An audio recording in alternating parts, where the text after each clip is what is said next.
Hello everyone and anyone watching this video right now. So you all remember the first video I made on this channel being my thoughts about Artfight last year in some of the discourse?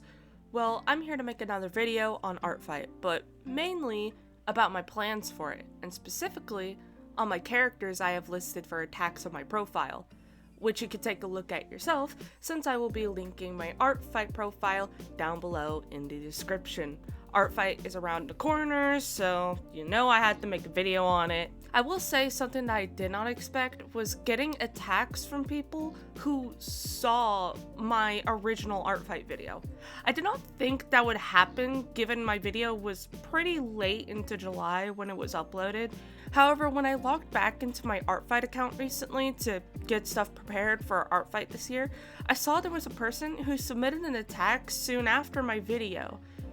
In the description, they said they watched my video, which absolutely surprised me. So I want to give a thank you to Kaytor for the amazing art piece of Orion they made. It looks so fucking pretty with the colors and how they made Orion just look so damn good. I will be linking their Artfight below so you guys can check them out too. I also plan to attack them back to get some good old revenge for such a beautiful piece of art, because that's what you do in Artfight.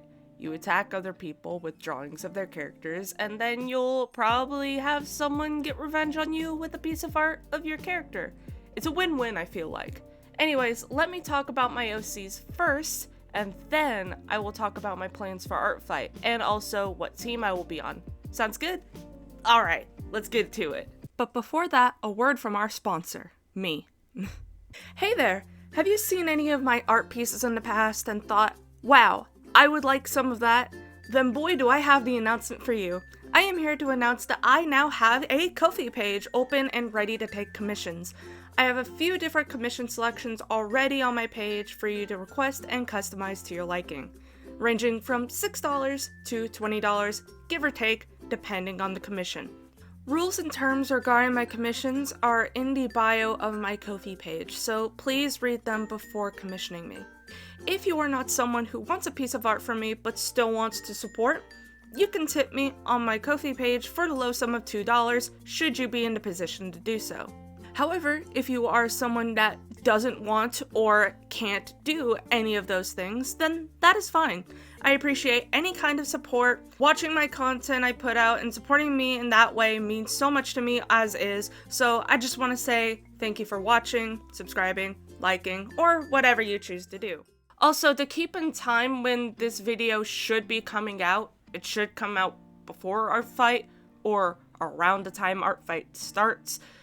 But to make sure I keep in time with that, there's not going to be much editing in this video except for the usual cuts and images being popped up of the character I will be talking about. But other than that, you are just going to get speed paints in the background. So hopefully that's all good. Right now, I'll just be giving really basic introductions to my characters and who they are. Basically, all of them have their own stories that I have yet to write because I am consistently working on different things all the time and basically have no time working on a story from ground zero. However, they do have enough about them to be their own characters, and they also have enough about them to share with you all and let you all get to know them. Alright. So let's get started. Clayton Reed, or what everybody calls him Clay, is a therapist who works to not only help normal citizens, but to also help criminals. If you know Charlie from Hazbin Hotel, Clay has a similar attitude where he wants to help criminals in his care and wants to help them become better people. He believes he can in some regard and will do his best to do so. He is 32 and is also a trans man. He was originally a self-insert-like character. I say self-insert-like because I never actually inserted him into any media or anything. He was supposed to be a self-insert for, and you're probably not going to believe this, for Law & Order. I made Clay during a Law & Order phase of mine years ago and wanted to make a character in a world like Law & Order. That's where he gets his job and his wanting to help criminals comes from. His story was also going to be somewhat Law & Order based, where he helps a local precinct with catching criminals. However, I also added the twist that he could talk to ghosts. Yes, Clay can actually see and talk to spirits and ghosts. He uses his ability to help solve the crimes of those who were murdered. There are specifics to the story to where it isn't a, hey, this ghost told me they were murdered by Murder McGee over there.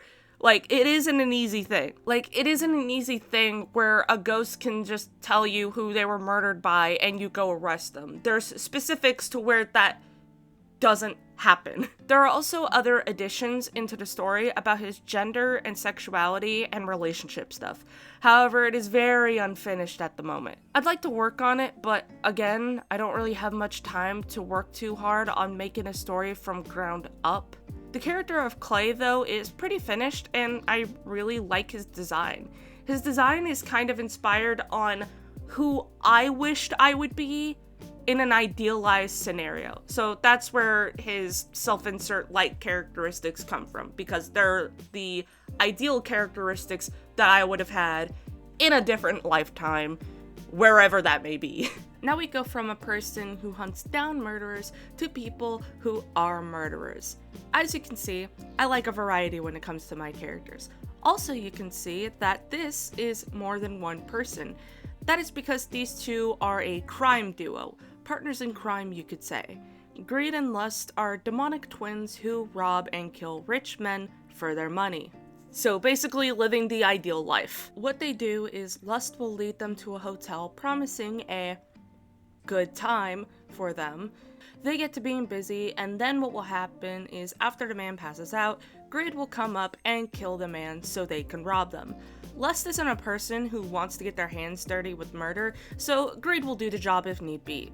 I mentioned earlier they were demonic. That's because they are, in fact, demons. Shocker, right? That's why Lust is very good at being bait in a sense, because she is a succubus. The idea for these two actually came from my glasses. I have two pairs of glasses. One is round framed and the other has a more rectangular frame. I looked at them and my mind started to come up with OC ideas for those pairs of glasses. However, for Lust, I changed it from round frames to frameless heart-shaped glasses. It was a silly start to how I came up with these two, but it really goes to show that anything can inspire any sort of creation, which I think is pretty dope. Besides the lore, they're both 20, Greed being older by a few minutes. Greed is gray-sexual, while Lust is pansexual. Even though they are twins, they are very different in personality. Lust is a more optimistic extrovert, while Greed is a more pessimistic introvert. They are opposites, but it doesn't mean they don't get along.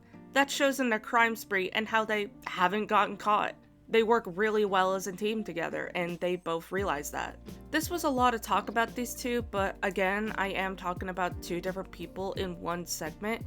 I just wanted to be brief about these intros, but I can't even do that. Talking about my OCs just gets me excited. Anyways, let's move on to the next one. This OC is probably one of the oldest ones I have on the list, since this character was first conceptualized back in high school. Liev was originally a blind catboy with a bandana over his eyes. Kind of like a hitman who can see you without actually seeing you kind of deal. However, over some time, his design has changed from what it looked like then to what it looks like now. Part of me misses his catboy ears and tail, but hey, I have every chance to make another catboy if I ever so desire. Which I do, slightly. His whole lore is basically this. Family sells him off to a big company who will give the family money for the child, Liev. What happens to Liev when given to this company? Lots of bad things, basically, to the point that when Liev was 16, he was actually able to escape from the company. Now that he is 24, he is a hitman for hire and is pretty damn good at it. His whole plan? Destroy the company before it can do more harm. However, with the whole country under the delusion that the company is actually good, and a task force specifically out there to find and imprison him, it is harder than it would normally be. Fun fact about him, I actually cosplayed him before. He was one of my first OC cosplays I did. He was also the first cosplay where I used colored contacts for his eyes, which was fun, not gonna lie. I would like to get back into cosplay at some point since I hadn't done so for years, but who knows if I'll ever have the time with my other projects I have in mind to do. Only time can tell. Maxwell, or Max Salts, is my Minecraft OC. He was inspired by a Minecraft skin I had used before, so I came up with a bare bones story for his character, because, again, you get inspired by the littlest of things. Max grew up in a family of miners. His family name, the Salts, are very well-known miners in the village they grew up in. Max grew up hearing stories of the Wither, and more specifically, the Ender Dragon, hearing all about how adventurers had risked their lives trying to defeat the Ender Dragon and to free the End Dimension. Because of this, he believed that he too could be an adventurer. He believed that he himself could defeat the Ender Dragon one day. However, when his father found out about his plan, he had shamed Max and told him he would not be able to. Max ran away one night to fight the Wither, just to prove him wrong, since if you fought and killed the Wither, then it was a testament to you as a fighter. He tried to kill the Wither one night and failed badly. So badly, in fact, that he lost his arm due to Wither poisoning. He had to cut off his own arm to survive because of that. Due to this failure, he couldn't go back to the village and back home, so he lives by himself in his own home he made himself. While he isn't the best fighter, he is really good with inventing things and good with crafting too. There is more to his lore, specifically a different character in the story who is essential to how the story plays out, but I won't talk about it here since that other character isn't a part of my lineup on Artfight. But this is just a basic lore drop on him. His clothing style is very steampunk inspired, since I do like that kind of style of clothing.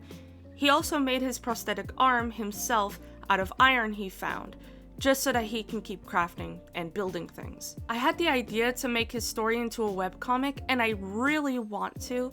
His story is more planned out than some of the others, so I would really like to actually make this story into a comic or something. Just haven't had the time yet. I'll do it someday, I'm sure, just have to plan it out a little more. Orion is another character, kinda like Clay in a way, where he was originally used as a self-insert, but then was slowly built up into his own character. You see Orion a lot in the content I have made before and posted, and I used him as a self-insert for me in my art. That has changed now. You'll see my actual self-insert later on, but time to give a brief rundown on Orion. Orion is a trans man character who was made by stardust deep in space. After thousands of years, stars will explode, and sometimes when that happens, the stardust made from the explosion will form into a human being. These people are called starborns, and that is what Orion is. He is a starborn. He has magical abilities, such as being able to go into space and breathe perfectly fine without equipment, and he is also able to bend stardust to use to attack, defend, or use for transport. He gets his energy to do all this from liquid called concentrated star liquid, which can only be found in the deep reaches of space on certain planets. Also, his magical energy is also what causes the shooting star halo above his head that you see a lot in artwork of him. The thing about Orion that makes his magical powers a problem, however, is that he is very emotional, which causes his magical abilities to spike if he gets upset or mad. Kinda imagine Elsa when she gets too emotional. The scene where she made that swirling storm of snow around her in her castle, and basically anytime her powers got out of hand and out of control, basically like that. Besides that lore, he can be very dumb and naive. If you told him gullible was written on the ceiling, he would believe you, no doubt. He is very sweet and has too golden of a heart. He wants to help people even if it costs him. he is very optimistic and loves sugar and his sweets. So if you gave him candy and a hug, he would love you forever, basically. Now we go from an absolute sweetheart who would do no wrong to a crazy stalker lover who has absolutely definitely would do wrong. This is Tristan. Tristan is a busboy at a diner. He also lives in a big Victorian home by himself. However, he is also a little crazy. Okay, maybe a lot crazy. So Tristan can become obsessed with anyone he loves. When he gets obsessed, he gets to yandere levels of obsessed, following them everywhere, gifting them things, and also killing anybody who gets close to who they love. Tristan had a troubling childhood, being basically picked on by his mother and brothers, forced into pretending to be the perfect child, so much so he was forced into violin lessons at a young age, went to private school, and all of that you would expect a mother who wants a perfect child to do. But that was just a facade for a horrid home that he lived in. Tristan is a closeted bisexual because he doesn't want anyone knowing he is into guys. Even so, he will have relations with men that do not extend more than just one-night stands. Tristan also likes to wear feminine clothing, and in fact he makes some of those dresses that he wears himself. However, again, he does not admit this to anyone in fear of people shaming him, like he had been in the past. Tristan is normally very clean, neat, and orderly. That is, until he kills someone or if he relapses in his addictions. Then he gets messy, unorganized, and he won't shower for a prolonged period of time until he gets out of that mental headspace. Then once he is out of it, he goes back to his schedule. He is quite a messy guy, but I do love him. I even name him as Bitch Boy in my ref sheet, so you know I enjoy him a lot. So now that I've talked about my OCs that I have already posted and put on my Artfight page, it is time to share my new OCs that I am adding onto my account this year that you are free to attack however you please. Onyx, or Nyx, is a character I had recently named, but I had made him a couple years ago. Nyx is an Enderman OC. As you can tell from his design, from his purple sweater to the scarf inspired by the pattern of the end portal, as well as his purple eyes. Nyx is a normal human, except for the fact he can change into his Enderman form whenever someone looks into his eyes or angers him. He doesn't have a lot of background. He is a character I only just started to revamp recently. Also, I don't plan for him to be connected to Max's story in any way. However, I do not mind art with the both of them together. That would be totally fine. If you want to know my boundaries regarding any of the OCs I have talked about so far, you can find them on their own pages on my Artfight page. The last character I have on my Artfight page is, well, me. It's my persona. Actually, the persona you see me use in my videos of mine nowadays. I've seen a lot of others list their own self-inserts or persona characters on their Artfight, so I thought, why not? My character is pretty basic. Black jacket, jeans, wannabe emo hair and eyes. However, one thing different with it is the window I put embedded into the person's chest, showing the anatomical heart. It is supposed to be symbolic of how the character shows his feelings too much. It is also to imply that he is in an amount of danger doing this, showing too much strangers, as well as how the only thing covering his heart, the thing keeping him alive, is just a glass pane. Is this supposed to imply things of me? Who knows, and who cares? It is a pretty cool design and concept, yeah? So now that we are near the end of the video, and since Artfight is around the corner, what do I plan to do for Artfight this year?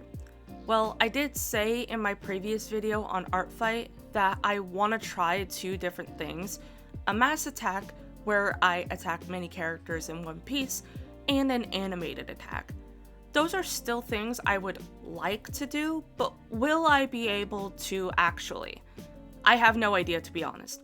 Again, I would like to do those things, but I don't have much pre-planned. I do have a hit list for characters that I want to draw this year, so we will see about that. As for what team I will be on, this year I am repping Team Crystal, because crystals are cool and pretty as hell. Whatever team you're on, I wish you the best and everyone else to have a fun time this coming Artfight. Thank you for listening to my ramble on my OCs and what I plan to do for this Artfight. I will see you all later. Bye.